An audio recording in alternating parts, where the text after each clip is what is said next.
it's probably going to be a while until the Be Easy mugs are available. So I figured I'd make my own, sip on some brew, and do a Reef update.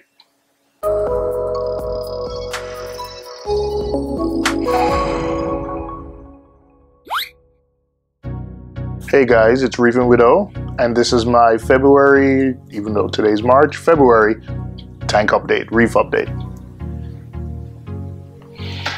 All right, this tank's been through a lot the last couple of months. So first, let me start out with the problems.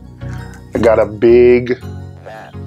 battling cyano, a big bout of cyano. My phosphates were high. I think at one point I tested them at 0.6, 0.7. Now you look at the side, there's cyano there. There's cyano over here. Just, yeah, a lot of cyano. So I think that was caused by high phosphates. So over the last couple of weeks, I've been doing a series of water changes, 20 to 30%, staggering them a few days apart. And that started to bring the phosphates down. Now I can use the ChemiClean. I've used that before to take the cyanobacteria away, but I figured I would take care of the root cause of the cyano first, and then, you know, give it a few weeks to see if it'll clear up. And then if after it doesn't clear up, then I'll think about using the ChemiClean. But the cyano hasn't killed any corals. I mean, all the SPS, all my SPS are pretty much gone. I don't know if it's the cyano issue or just a lot of things happened to the tank over the last couple of days. So for the most part, the SPS are gone. I do have some of the Rico frag racks still, you know, barely hanging on over there. Those are going to go in the Nano Challenge tank, but about half of them are gone. But I think I have the tank in a happy place now that I'm ready to, once I get over this phosphate and cyano issue, I'm ready to kind of push on. So let me just take you guys through some of the corals. I have a clam here that I've had in the tank about 3 or 4 months. It's doing well. He's kind of buried himself about halfway in the sand. You know, I've moved him a couple of places and I've noticed that he does move a little, but he's been in that spot for a few days now and he seems to like it, so I'll leave him there. I'm not sure what kind of clam it is, but you know, it's doing well, and you know, I like it. Here I have some acans, a couple of acans from Billy. Some of them have sprouted new heads. I haven't really decided where I'm gonna put these acans yet, so that's why they're sitting in the sand bed.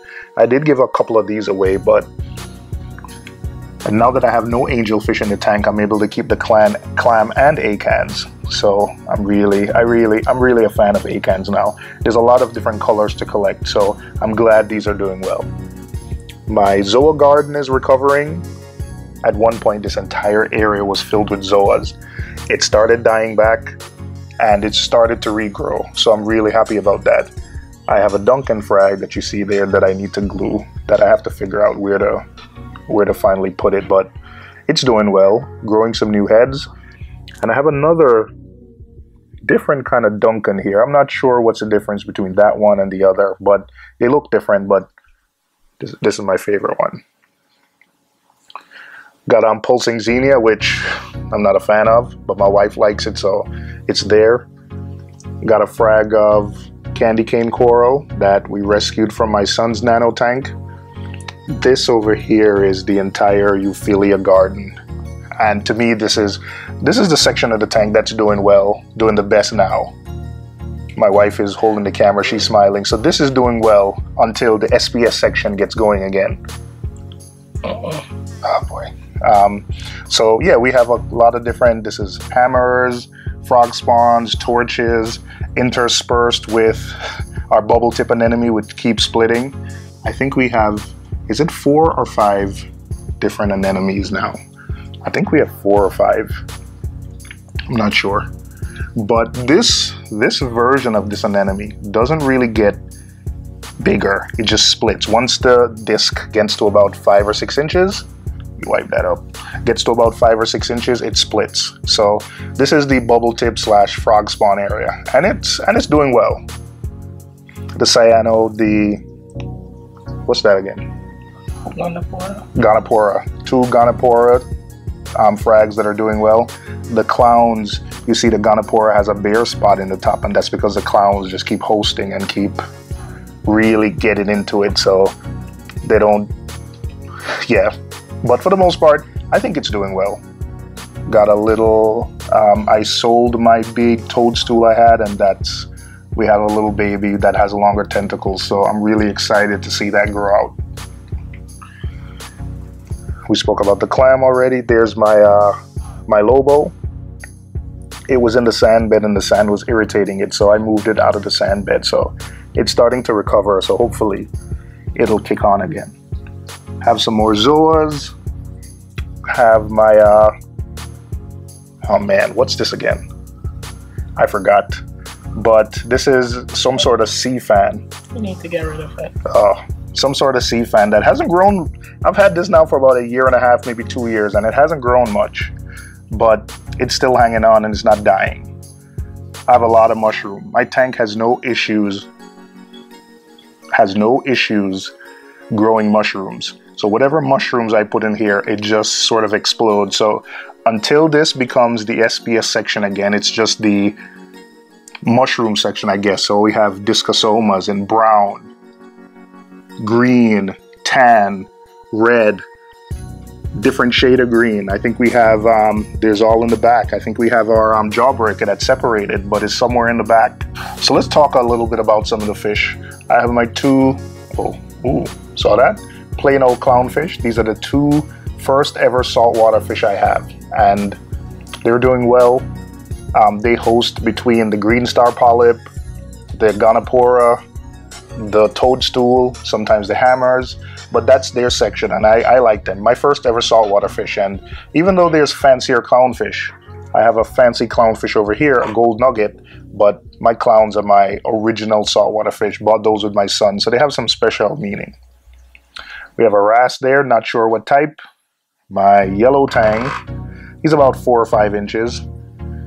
My blue tang, about 4 or 5 inches. A Nassau tang, that's again about 4 or 5 inches. My tangs are relatively small, so I think they have a little bit more time in this tank. I have 3 leopard wrasses. A red one, a nice colorful one, and then that little tiger stripe one. He's the little bit of a bully between the 3, but for the most part they live well. 2 chromis. I started with 3 and dwindled down to 2, but the 2 seem to be doing okay. This is a gold nugget clownfish. I have 3 clownfish in here, but this one is small and he stays by himself, but you can see he's starting to turn a little bit gold. It's on his head. You see that?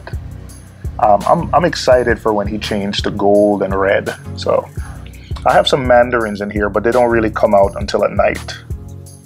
I have 2 mandarins. My foxface, one-spot foxface, who always changes color, but I guess because I'm here now and he's a little bit worried, he's a little pale yellow, but he changes color a lot. So let me see how many fish. 2, 3, 2 chromis. This wrasse, that's 3. 3 leopard wrasses, 6. 3 clownfish, 9. 2 mandarins, 11. And 3 tanks, 14. 2 clownfish, 15, 16. 15, 16. So it's about 16 fish. So, all right. The fixture is, let me just talk a little bit about the equipment. So I'm running the Aquatic Life T5 hybrid fixture. I have 2 Kessel A360s in the middle. I have 4 T5 bulbs. I'm running Blue Plus on the outside, 1 Coral Plus, and 1 Actinic on the insides. And for the most part, it's working for me. I like the T5 LED hybrid. I'm not concerned about lighting. If something's happening in the tank, it's definitely not lighting. So this is the sump. This is a Synergy Reef TS26 Triton sump. I'm going to be doing a review on the sump itself later, but this is just a quick overview of the equipment. I'm using the Neptune Systems ATK. That's my auto top off system. My auto top-off reservoir is made by Advanced Acrylics in California, and it's about a 20-gallon container that was custom built according to dimensions I sent to Advanced Acrylics. My wife is giving me the looks. I maybe shouldn't have said that. This is a Ultra Reef reactor. I'm running a little bit of GFO in it. I use a little bit of filter floss because the flow rate is a little bit high, so I'm using a little bit of filter floss to keep the GFO from kind of spilling over. Again, I'm going to be doing a review on this. I absolutely like this reactor. I like how it's easy to disconnect and to just change media, so look out for a review for that.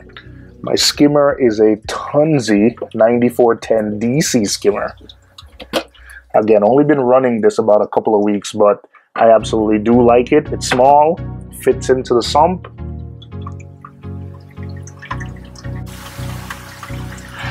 This is the Tunzi DC 9410 skimmer. I've only been running the skimmer for about a couple of weeks, but I absolutely do love it. I'm going to give it another month or so, but a review of this definitely is coming. What I like about this is all you have to do is just adjust the foam, the air on the controller. Just put it in about anywhere from 6 to 8 inches of water, adjust the foam. There's no other sort of tweaking. So I like how simple and easy it is to tweak. I'm running the Triton method, so it really depends on a big, refugium. And yeah, that's about a 10-gallon refugium. I'm running under a Kessel A360. This Kessel's only been on the tank for about a couple of weeks. All of this Chaeto was grown with a UFO grow light. So, but I got my hands on a Kessel, traded with another side of Reefer. So I'm testing the Kessel growth rate. I'm doing an interesting test on a lot of different refugium lights, testing the spectrum, testing the PAR, and comparing these to the H380, because sometimes, these Kessel lights, which are worth about, this is $299 new, a lot of times you can get very similar growth rate from the UFO light for the fraction of the cost. For instead of spending $300, you can spend about $30, $40 and get similar growth. So again, I know I've said I'm doing a lot of videos, but look out for a couple of those videos. But so far, this is holding my nutrients steady. I don't run filter socks, just this huge Chaeto bed. I like the Chaeto about 12 hours a night, and so far it's working well for me. I just had the phosphate issue. I'm not sure what caused it, but I'm definitely getting on top of it. And again, I'm really happy with where the tank is. The Euphilia section, aka my wife's section, the right side of the tank, looks really well. A lot of those colonies we've grown from 1 or 2 heads. Some of these have 13, 14 heads in just under a year. So I'm really happy with that side. This side, which she's whispering in my ear, my side, needs some work. It's become mushroom infested, but I'm hoping to have like an SPS dominant side. Maybe some green slimers, a few different acros, some red dragon, a nice mix of SPS here. That's the vision. That's what I'm trying to accomplish. My wife is not a fan of, SPS because she says there's no polyps, there's no movement. So we'll let her have this side and I'll stick with that side. So again, thank you guys for watching. If you have any questions, post them in the comments below and I'll make sure to answer them. So please, yes, my wife, yes, honey, like and subscribe. Thanks.